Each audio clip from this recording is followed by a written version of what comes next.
Hey, welcome. It's Captain Matt, Boater Secret Weapon. I want to thank you for joining us for this Sunday night live. We're getting ready to start here in just a couple of minutes here. We'll start about 8:30, but I wanted to welcome you. If you've never been to a live, here's what you can expect.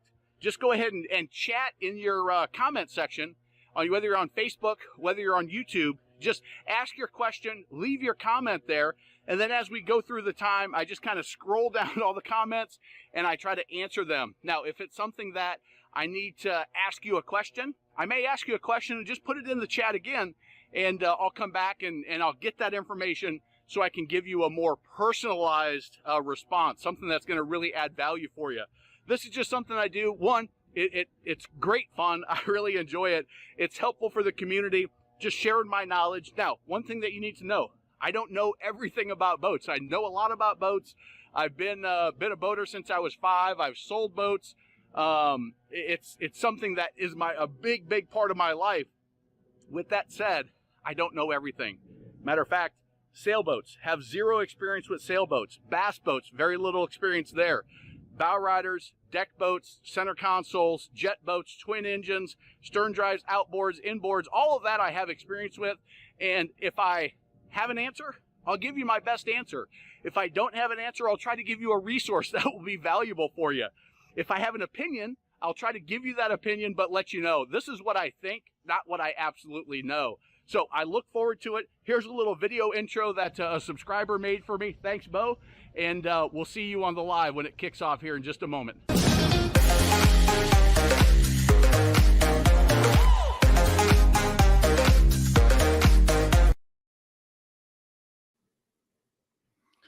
Welcome everybody to the Sunday night live. Thanks for giving me the night off. Giving me the night off last weekend. It was just a long day. My wife wasn't feeling that great. The kids weren't feeling that great, and so it just made sense and it was my wife's birthday, so she wasn't feeling well, so it wasn't that great of a birthday, but so I figured I would take that day off. Sorry about the last notice on that, but welcome to this week's live. Good to have you, Ray. Hope you're doing well. Corey, good to have you. Hope you're doing good. And let's see. Somebody said, yeah, Corey was on a cruise, upper respiratory infection. That is not good. Hopefully you're recovering from that. Jerry, welcome. Not first. Matter of fact, Ray got here first twice. So he was been here. Easy thing for me, getting full fusion of my lumbar spine. Oh my, that's not good. Hopefully that goes well for you also. So welcome everybody. Glad to have you here. If you've got questions, just go ahead and throw them in the chat. I wanted to look at this message that I got. Let me see if I can do this. I'm going to try to.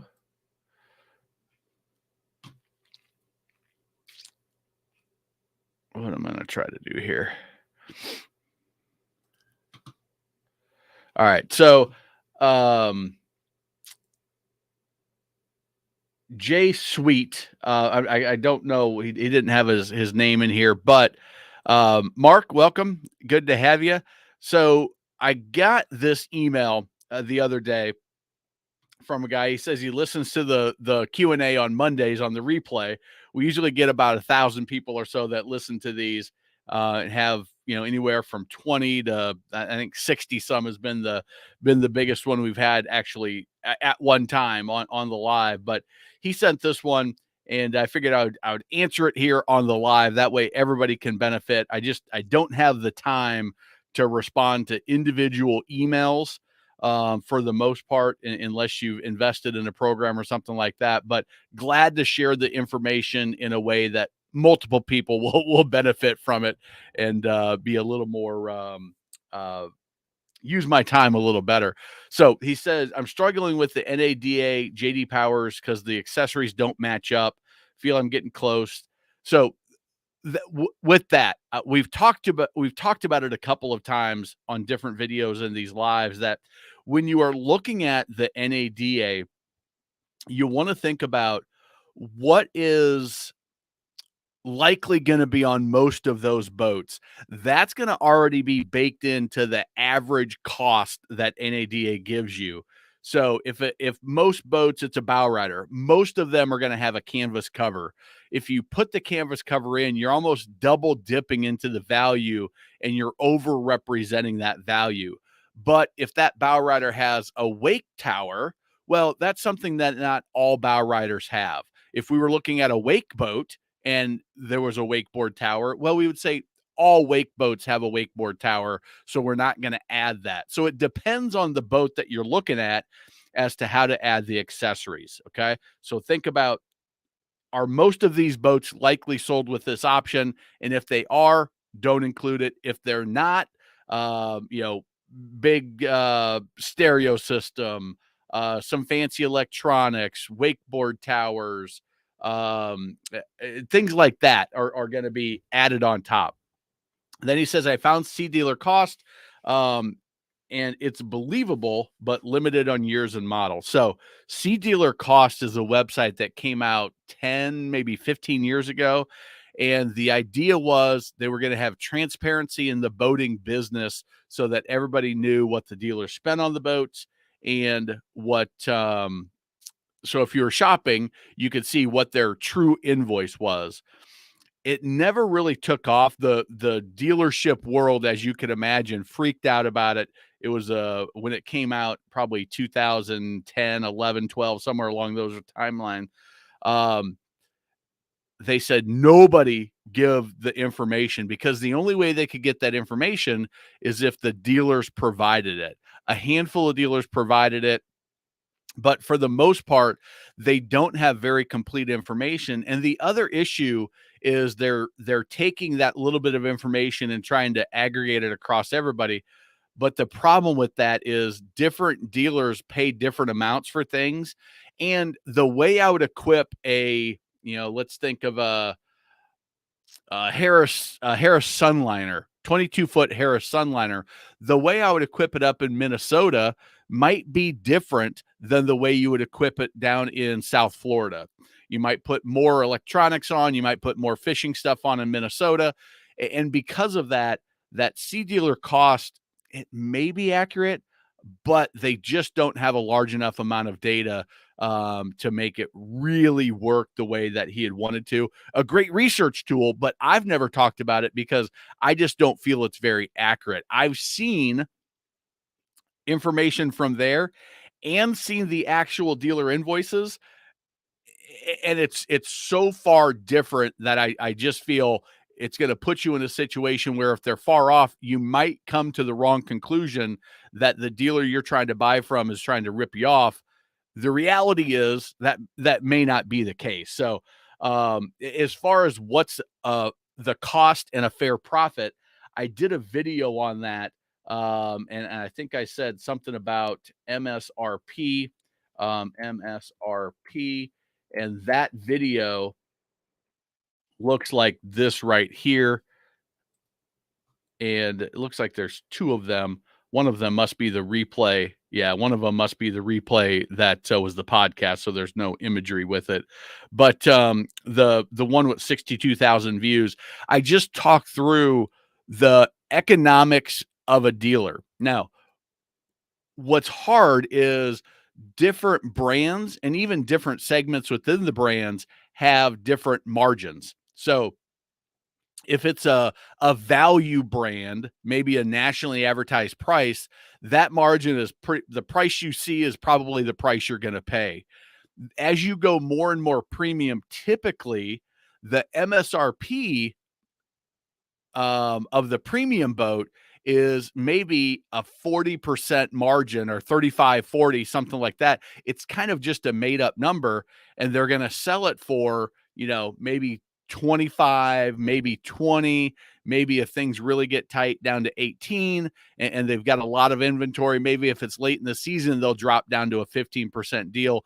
But it fluctuates based on what time in the season is it, what's our inventory level look like compared to demand, and can we do we feel good about holding out to make a little bit more profit on this to then try to let it go, give a little bit of profit up, but we know we won't get stuck with it and have it left over next year, have to pay interest and curtailment payments? That's the balance that they're making. But on Harris, we'll talk Harris because that's what I sold. On some of those, the cruise model, well, there was very little markup in the MSRP. We sold them for almost what the MSRP was.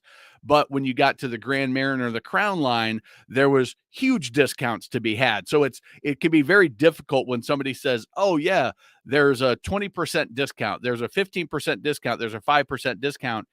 It varies. It depends on exactly the model you're looking at. Definitely the brand, but certainly the model as well. And then what the dealership's business looks like and how they handle their pricing, things like that. So hopefully, now for me, what's a fair profit? I have two different mindsets on this, and I see Brian's on here. Welcome, Brian. I'll be heading your way tomorrow. Todd is on here. Boater Tom is on here, who Boater Tom and I had this conversation. Transportation from the factory has an impact. Some dealers or some manufacturers will charge a flat rate. They'll divide their transportation costs for all over the country, and they'll divide it by the number of boats, and they'll say everybody gets charged $1,800 per boat. Some say, hey, if you live near the factory, come get it, and you won't pay any transportation fees. If we're in North Carolina and you're in California, you might pay $2,500 transportation fees, and that's another difference. But where I was going, and Boater Tom and I had this conversation, and that is, there's a profit level that you kind of want your dealer to have.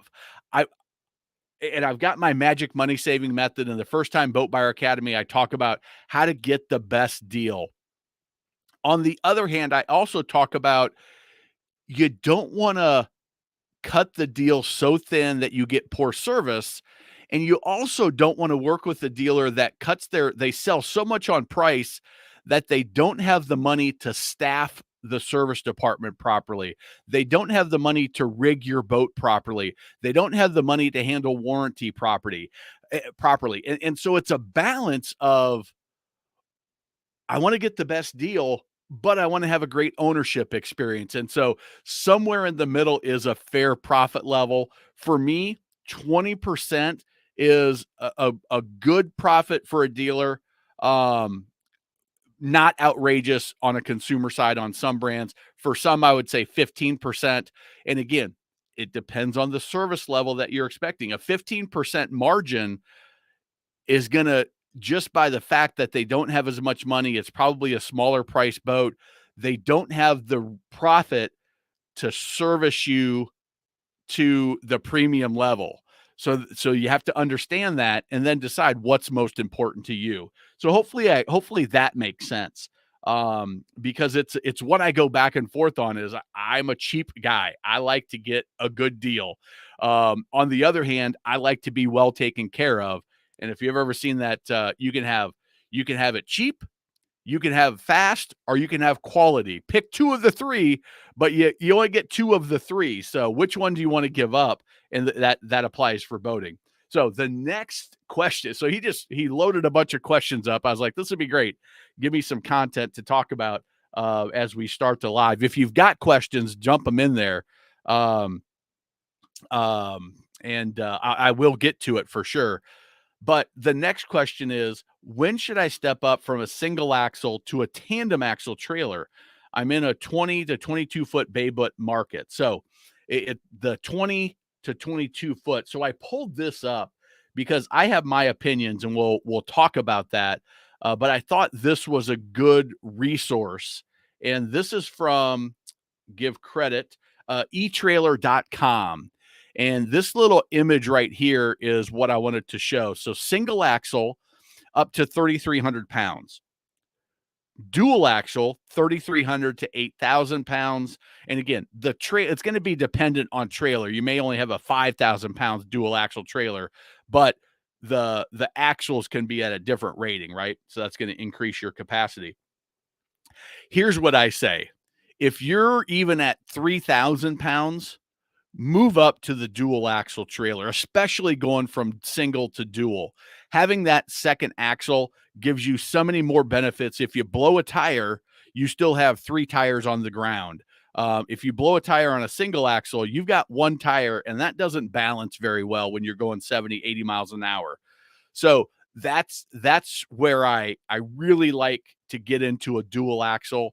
For me, it's usually around 18 feet and around 3,000 pounds is when I start thinking, okay, should probably consider going to the dual axle if it's going to fit.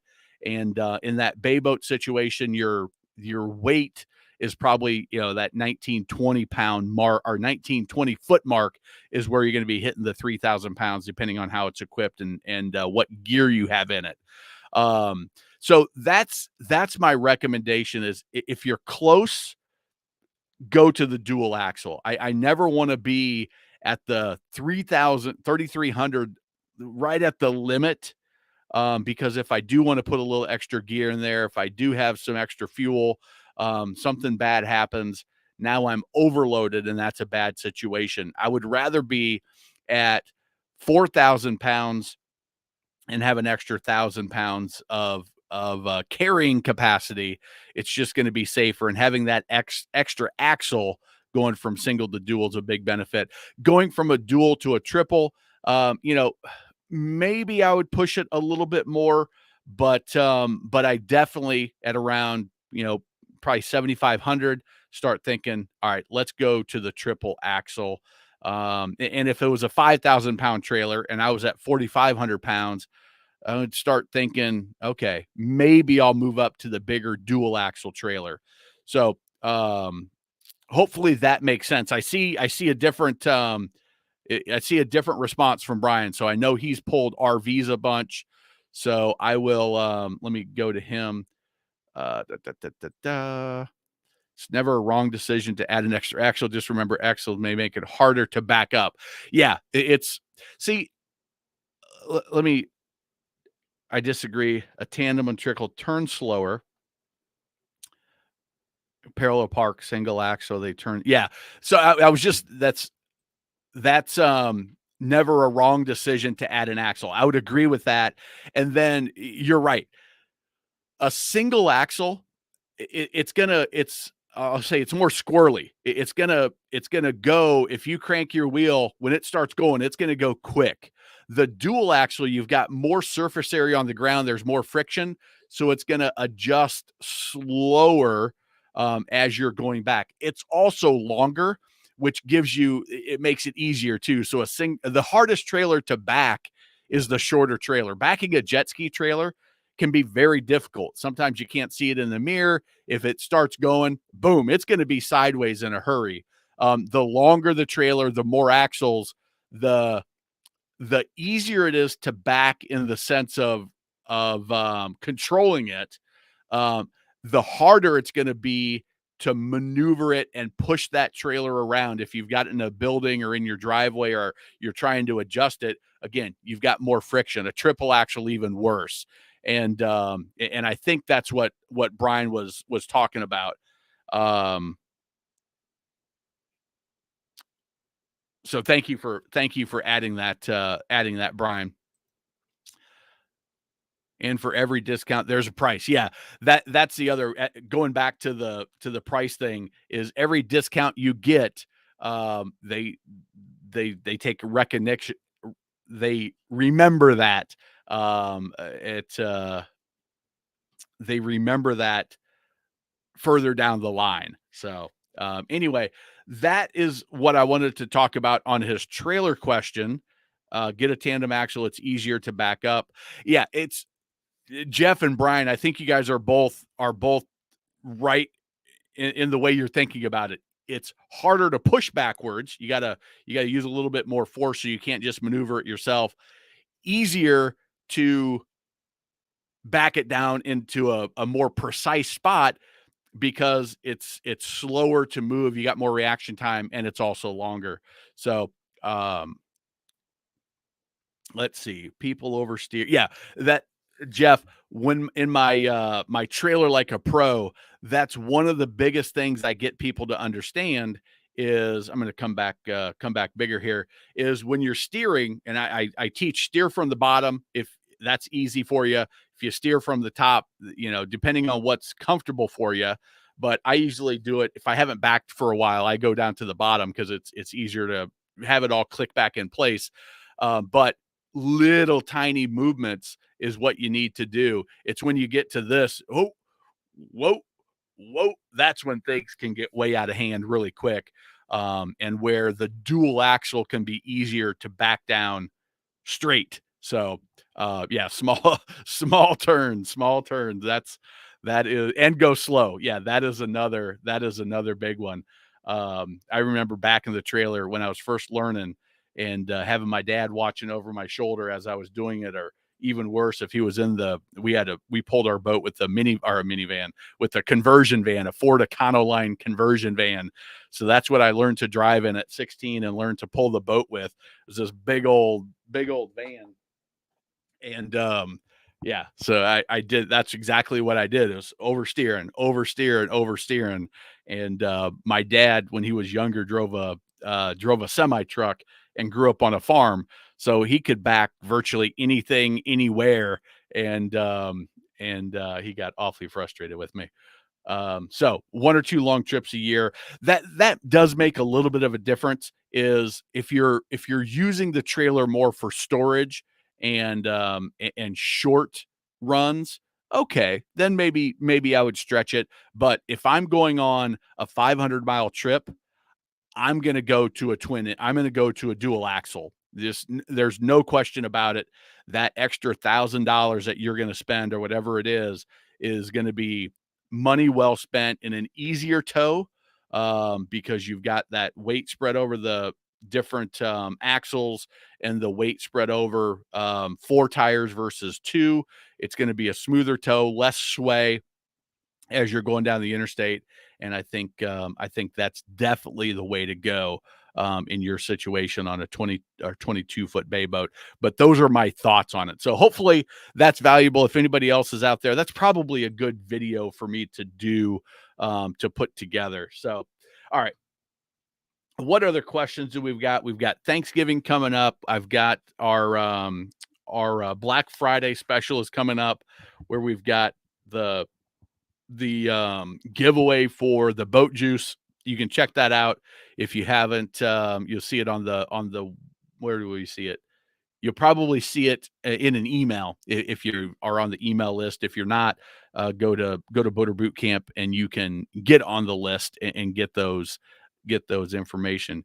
Growing up on a farm, learned to back a hay wagon, tractor, back in anything feels. Yeah, that was my dad. He grew up farming Nebraska, and he ran tractors and trucks, and like I said, drove semi truck, and yeah, it's nothing, I guess, to back a little 16-foot boat down the ramp.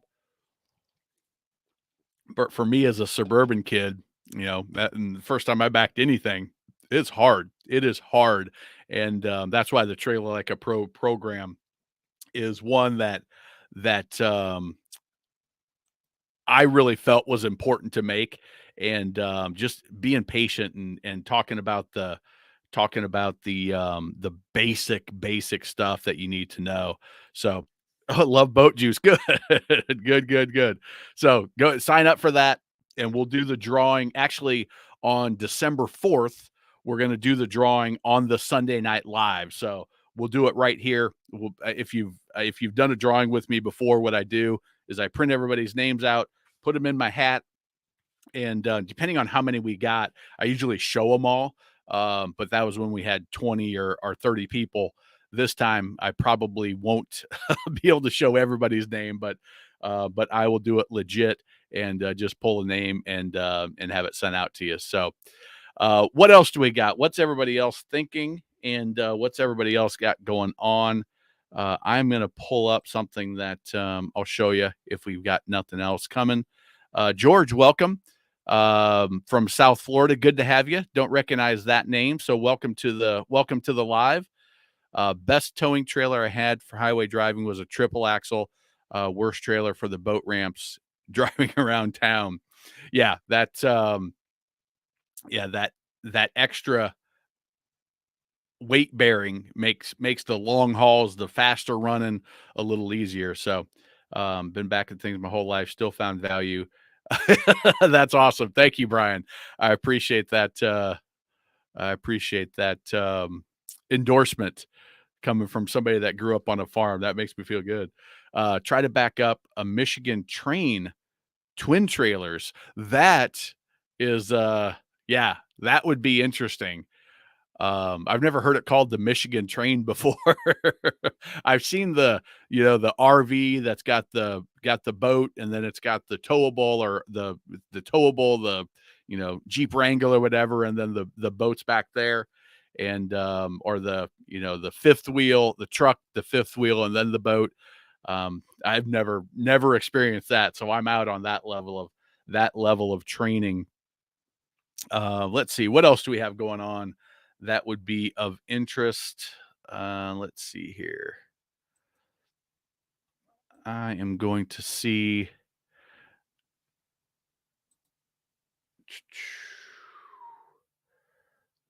Oh, there we go. All right. So I talked about on road tandem towing is illegal here. Yeah, there's some. Brian's up in West Virginia. That makes sense. Heck, I hate driving up. I'm a Nebraska guy, so you can go all the way across the state and go up, maybe 200 feet in elevation, and you might have to turn the wheel once or twice. Driving in West Virginia, the first time I went to Morgantown, I told my wife, I'm like, I don't know how you drove around here in college. Having a bunch of college kids driving around those roads, that seemed insane to me. But let me show you this video. We talked about let's go to Jeff. Used boat prices finally falling, Boat Trader Yacht World increasing each week. Yeah, absolutely. Absolutely. I did a podcast interview. I haven't done one for a while, but did a podcast interview with the guy from Salt Lake City that was looking at Tri-Tunes, and he was trying to decide used or new. And that was one of the conversations that we had.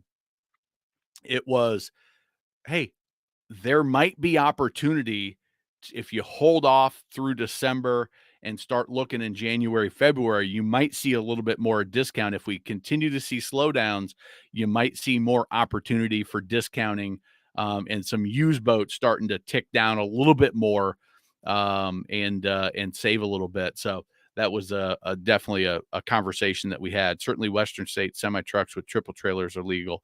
Yeah, it's nuts. It's nuts. But if you're driving down a straight line, other than the wind shear, but driving up in the mountains, that would be insane for me. Let me show you guys this video. I talked about it. I went up to Ohio right after Labor Day, I think is when I went up there, and we did a bunch of video shooting. This is one of the videos. Maybe you've seen it on Facebook. If you do, give it a thumbs up.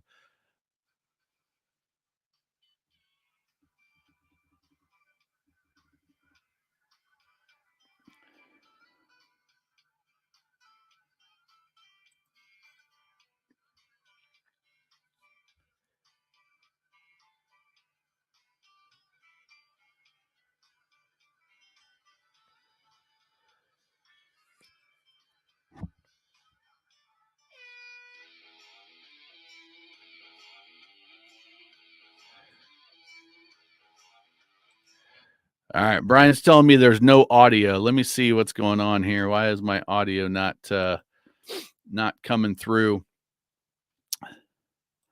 This is the video that we're using to promote the best boat captain. I'm gonna put let's see if this works.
So that um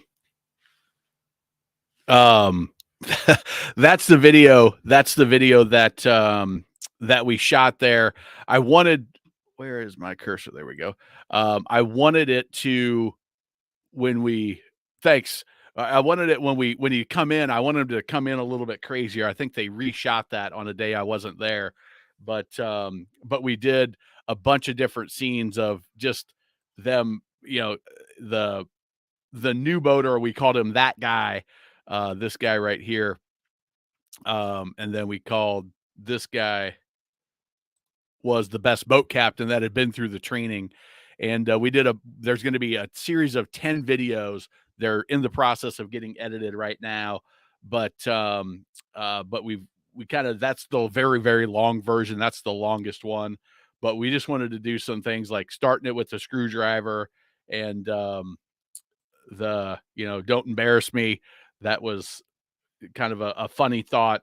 And then the throwing the anchor out throwing the anchor out turned out really good. This girl worked at the bar that we shot at, and throwing the ski rope to tie up. We've all seen that at different marinas and different boat ramps, and just the person that's just not prepared at all. And so we wanted to do something a little bit funny, and I'm trying to make things a little bit more entertaining. You'll see some new videos coming out that I just shot actually today. And if you go to the channel, I'm trying this new style where I'm actually shooting on a green screen and showing my slides on a little TV. So we'll see how that works out. Let me know if you guys like it. If it's better, worse. Hey, I'd rather have you have just great information. I'm not too concerned about the quality of the presentation, but just trying things out a little bit. So let me know. And if you see it somewhere, give it a share, give it a like, put it out in Boat Owners United or your local boating groups. That would be very much appreciated. There's still a lot of room for boat prices to fall. It's going to be interesting. I'm not sure how much they're going to fall. I just we're definitely slowing down, but is it going to be normal depreciation like you would expect, or are we going to see a resetting of prices?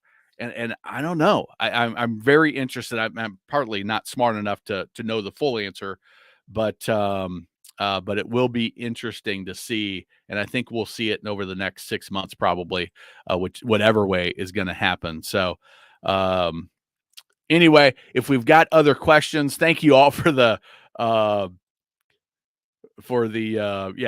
that was the idea, is the very distinct between the guy that doesn't know what he's doing but he thinks he does, and the guy or girl that does know what they're doing and is on top of it. So yeah, that anchor toss was that one turned out great. So thank you guys. The screwdriver key. Hey, if it gets you out of the water, it gets you out of the water too. Wish they could put listing dates on listings. You know what I found? I noticed this on Boat Trader, boattrader.com. If you search, they've got this little section here in price called price drop. If you tick that, it'll show you any boats that have dropped their price since they were listed, and it gives you the date of the price drop. So that's a tool that might be helpful for you. I don't know who has. Let me see.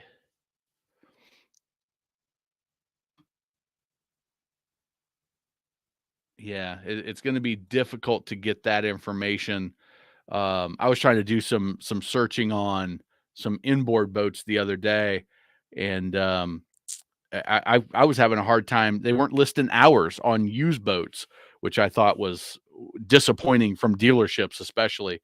obviously that's a information that you want to know. But you're right.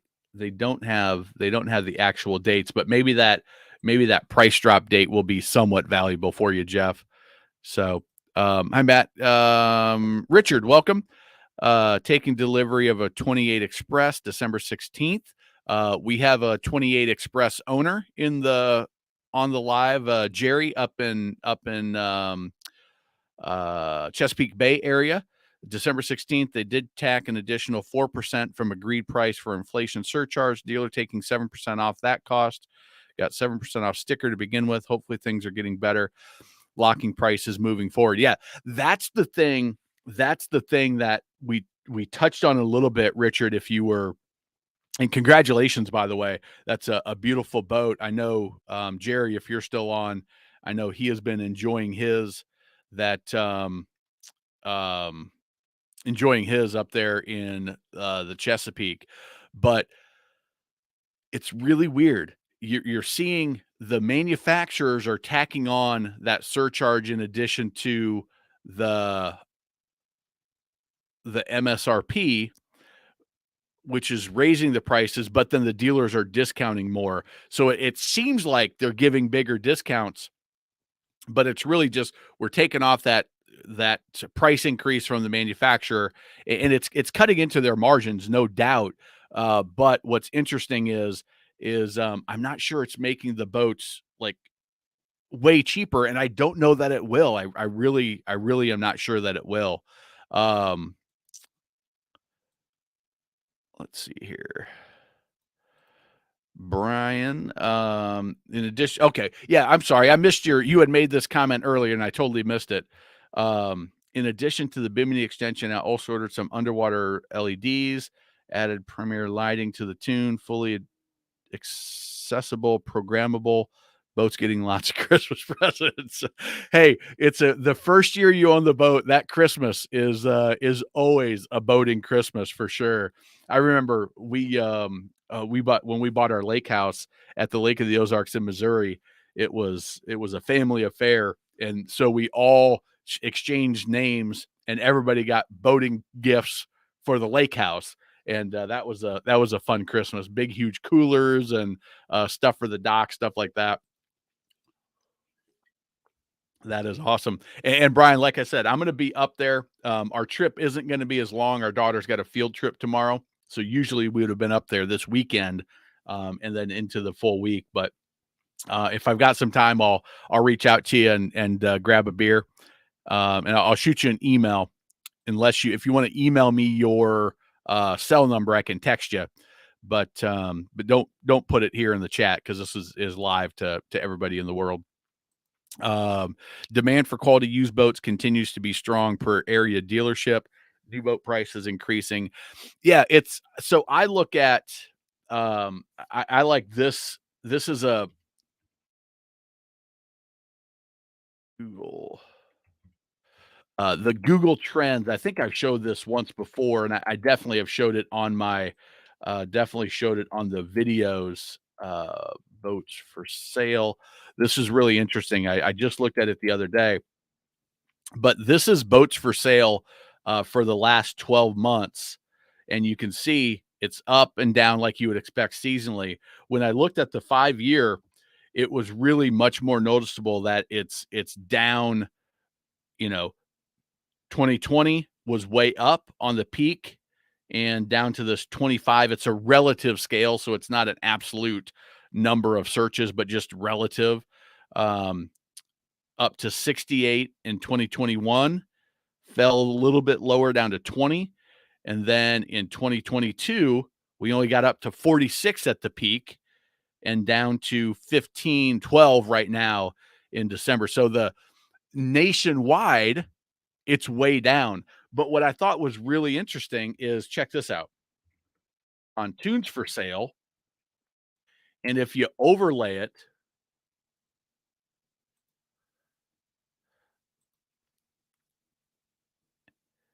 is the pontoons are actually seeing a little tick up right now, which I thought was let me pontoon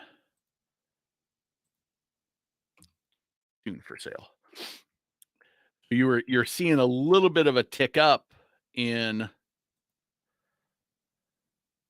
well, I guess it's changed now. This was the tick up when I looked at it the other day, and now it's starting to slow down. Center consoles were the same. It was down, and then there was a little blip up on the center consoles. So, um, and I think it's very, Tom, I think it's very regional too. So you're down in Florida where, things are still going strong. You didn't have the big shutdown from the pandemic as much.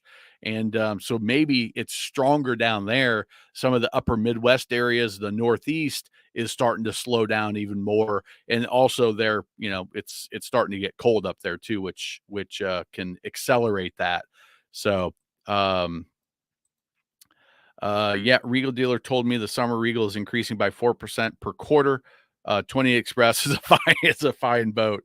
So, uh, perfect, perfect. And like I said, I don't know for sure it'll work out, but I will if I've got some time and need to escape from the in-laws. I definitely will reach out. So, all right, we're coming up on 45 minutes here, and we haven't had a whole bunch of questions. If there's any other topics anybody wants to jump on, let me know. I don't have anything. I showed you my little fun video. Um, uh, Answered the question that came in on the email. Let's see here. Jorge says, problem I'm seeing is that quality used boat prices are high. Feel this could be because boat purchase in the last 2 years were bought high. Owners are stuck. Yeah, there certainly is some of that, Jorge, where they bought at the height of that market, and they paid what they had to pay to get the boat, and now they're saying, hey, don't want to take a 20% depreciation or even 10% depreciation. My buddy told me last week that he sold his boat and made money, and why should I have to take the hit? And there's going to be it's going to happen slowly. Dealers, it's going to happen sooner, where dealers are saying, hey, we still have to sell 200 boats this year, 100 boats this year. And so they're going to make the switch sooner. Some private individuals are going to have a hard time. And some might say, I can't afford to come out of pocket to sell my boat. I guess I'll just keep it. It happens at times. And anytime you have to come out of pocket to sell something, it makes it you got a lot of mental hurdles you've got to get over, even if it is the right decision. So, ice on the lake up in Indiana. Yeah, that it's a matter of fact, one of the videos that I just recorded, I haven't edited up yet, but one of the videos I just recorded was talking about um, buying a boat in winter, specifically you guys in the Midwest and Northeast, Upper Midwest, where it's going to freeze. Lakes are going to freeze, waterways are going to freeze, and you just can't run the boat. And my advice there. So, um, that's interesting that's happened. I guess it's Thanksgiving. It should be, I guess. New cabin upholstery this year. I believe it's a type of vinyl, stain resistant, mold resistant, heat resistant. Could be Psy leather. Did you hear of it? Snow White. I don't. I'm not sure what the new fabrics that Regal is using. I'll have to look into it. Um, but I'm not sure. I know that Bennington's got their Simtex upholstery that they're using, which is more durable. You got to clean it a little bit different, from what I understand. Um, but it's much better, much more durable. It's going to have a better life, and I wonder if they're using something along those lines. Simtex, I think that's what it's called.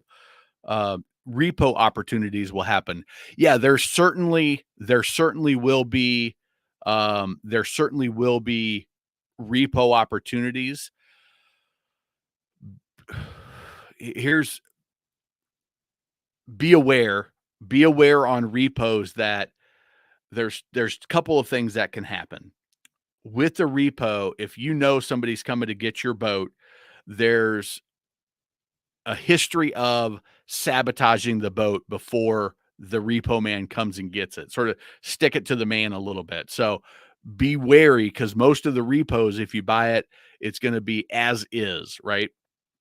So just red flag, it's a repo, slow it down, make sure you can inspect it, make sure you can run it, make sure that if there is an issue, that you bought it at a good enough price that you can address it and still feel like you got a good value. The second thing, if it's an older boat that gets repoed, that means they've had a financial strain, right? The reason that got repoed is because they didn't have the money to pay for it, or they didn't want to pay for it in some cases. With that said, that means maybe they didn't do the maintenance that they should have. Maybe they didn't put the money into it to take care of it the way a boat needs to be taken care of. So maybe it didn't get winterized. Maybe the oil changes didn't happen. Maybe they didn't use the marine grade parts that they should have. And so just again, red flag. Not don't do it, but red flag. Make sure you're gonna buy a boat that you're gonna be happy with for the price that you paid for it. And if, hey, there's something wrong, I can fix it. Just a thought, because I think I told the story before. Um, we had I started selling in '09. There was a 2006 Boston Whaler Conquest, the walk around cabin boat, had twin engines, I think twin, probably 200s on it. And for whatever reason, when you started it, the throttles were in their locked position in neutral, but you started it, the engines were in wide open throttle forward gear. So you get in that situation, and one, you've got to fix it. For our dealership, they said, we're going to pass on this boat. We don't know the history of it. We don't know that we could fix it and stand behind it. And the worst thing that could happen is, one of our techs gets in it, and, we can't stop it. Those are things that can happen with the repo, because there's, the sabotage and the lack of maintenance are two things, and you don't know the history, and you usually buy it as is. So just be aware of that. But I do think, Jorge, that you're right, that there will be some repos coming on the market here over the next year or so, if we continue to see rates go up, and we continue to see the overall economy slow down. Supposed to have high 20s tonight in Maryland, so winter's right around the corner. Yeah, we had frost on the ground. So we were in the high 20s, low 30s here in the Carolinas, which, we'll get from time to time, but we also could have a 60-degree day in December, January. So 20s in New Jersey. Wasn't aware, new upholstery Eagle 28. Haven't seen 22, 23 in person. They're rare. Rocking horse poop. I like that. Went diamond stitching for 2019. Modern and attractive. Yeah, I think Regal has done a great job, especially on their cruisers. They've done a great job with their interiors on the cabin. That they've always really, really, really looked nice. Got my 1900 this year. New LS4 came in. Thinking of taking the leap, but it's not cheap. Yeah, it's like I told, let's see, Corey, you said you were up in New Jersey. So in that area, I have been hearing some slowdown starting to be seen, some deals starting to be made with some dealers. So, maybe you can work out some deals, but even saving a couple thousand doesn't make it inexpensive for sure. A couple inches of mountain this weekend, the snow up in the mountains. Yeah, so that's what the first thing my girls asked when we said we were heading up: is there going to be snow? We got to pack for snow. So they'll be happy to know that there's a chance of snow going to visit the grandparents. Yeah, LS4 is a good looking boat. Cabin, new color, light brown cabinet. You know what? We might as well just pull this up here. See what we can find out. Regal 28 Express 2023.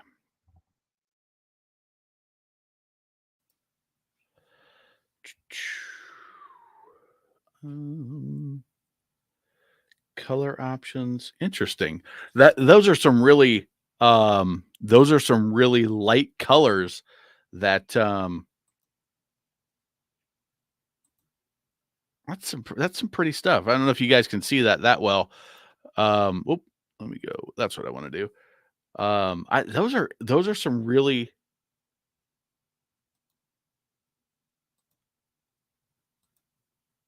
I like those colors. I like that. I don't know what the Bell Island blue. That's kind of a good looking color there. I'm always a navy on cruisers. I really like the navy hulls. Um, but that looks good. All right. This is me looking at boats. I get easily distracted at it's a fun thing to do. Where are your interior handcrafted galley? So I can see the lighter shading on the cabinets, high side picture windows, head, berth, ultra lounge. Where are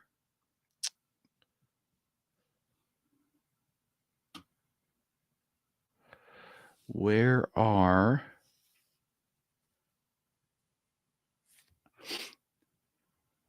color options? I'm not seeing many interior shots, which is interesting. I would have oh, there we go. View all.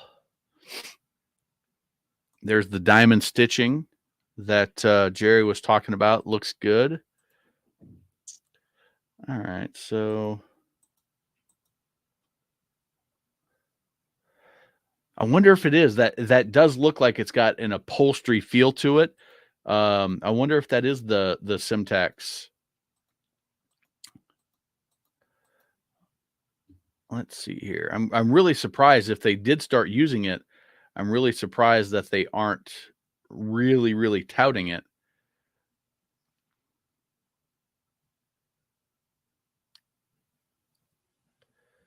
Yeah, there's the light went from dark brown cabinets and floors to the grayish style 2019.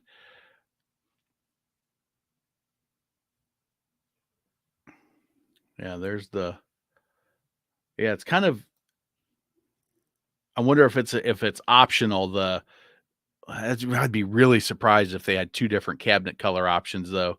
That would be yeah, that's it's not the gray. It's not the gray that you see here. That must be the 1920 version. Interesting, interesting. I'm not seeing the upholstery type, but let's see here. Cape Coral, Florida. Navigation through debris. Yeah, that I had a friend of mine that that was down there, and he's got a place on Sanibel Island. His family does, and he was telling me that they're going down there again, but it's just it's so tough to get in and out because of all the stuff floating in the water that it's getting better and better, but there's just so much of it that you've got to be real careful for sure. Yeah, it wouldn't let me. I think I got the best I could on the cabin images. Other than I guess I didn't really look at the galley. I was trying to look more at the upholstery, but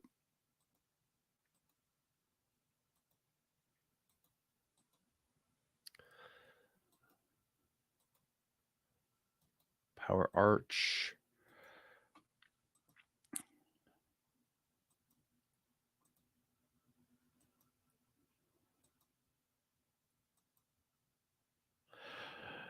All right, okay, I gotta stop. I forgot I was on a live. I was just shopping for boats. Regal went from dark brown cabinets, um, much lighter cabinet, upholstery color. My light tan, 300,000 painful, but it's my retirement. Yeah, that's the hey, you worked hard. You've been successful. If you're considering buying a boat like this, you've been successful in life. I should say if you're seriously considering buying a boat like this, um, you know, do make sure you're negotiating the 300,000 is there's probably some opportunity in there, but get it. If you're building it, build it the way that you want it. And if it's the boat that you're going to run for a long haul, get it how you're going to want it, and you'll be much happier. And yeah, but it doesn't make it any more any more fun to write that. All right, Brian, have a great night, and a good Thanksgiving. If I don't talk to you before then, we have the same thing. Charleston, Delaware Canal, every storm. Pennsylvania flushes down here. Watch out like a hawk. Yeah, and the crab pots up there too. So, all right, guys, we're coming up on an hour. Do this real quick. If you're new to boating, if you're a boat shopper, you're looking to buy a boat, get the Boat Buyers Toolkit, totally free at boatbuyerstoolkit.com. If you're a new boat owner, grab the Boaters Boot Camp.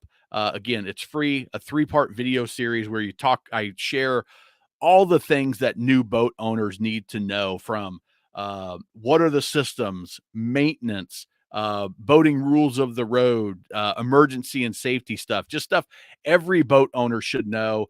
Super valuable. And I'm really proud of how that came out. Got a lot of great comments on it. We've had thousands and thousands of people that have gone through that program. And so I feel really good about that. If you struggle operating your boat, maneuvering your boat, check out the Best Boat Captain. We've got the single engine outboard, single engine stern drive, pontoon version, the twin, the wake boat, and the jet boats are coming soon.